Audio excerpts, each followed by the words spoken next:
It's been a lot of fun today, actually, listening to you all talk and listen to the really cool stuff that you're doing in your classes. But what I'd like to do is encourage you to take it outside of the classroom. It's not just enough that we are actually learning about it, it's that we're actually doing something about it. So if you're recycling in your school, or you're building hydroponics in your classroom, and you're eating healthy at school, well, what about at home? What about in your community? What about littering? If you see somebody littering outside, where do you think that trash ends up? It goes into the storm sewer, and then it goes into the ocean, just like some students talked about earlier. So it's encouraging and educating people in the community about what they can do. So it's not just enough to learn about it, you actually have to take it out into the community and into your homes.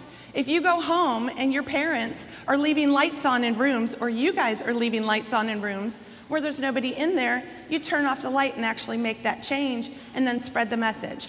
I wanted to tell you a little story about somebody that I know. He is going to be a sophomore in college this year. And when he was a 7th grader, he was upset about his school not recycling. And he had been learning about it in his earth science class and how bad it was not to recycle and the problem that we're having with landfills.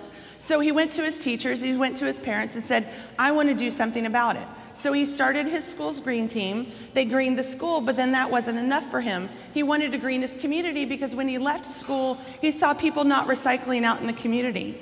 Well, he's now a sophomore in college, and he has had his own youth leadership organization for the past 7 years, and this year actually spoke the keynote at the Green Schools National Conference. And his mission, his organization's mission, which actually every single kid in this room could get involved in, is in educating youth on how to take a bigger voice and be a leader in this movement.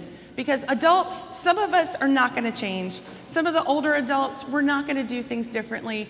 But so it's you guys that have to teach us the right way to behave and take these behaviors that you're learning in your classroom into the community. You guys have done a great job. I've enjoyed the presentations all day. Thank you very much.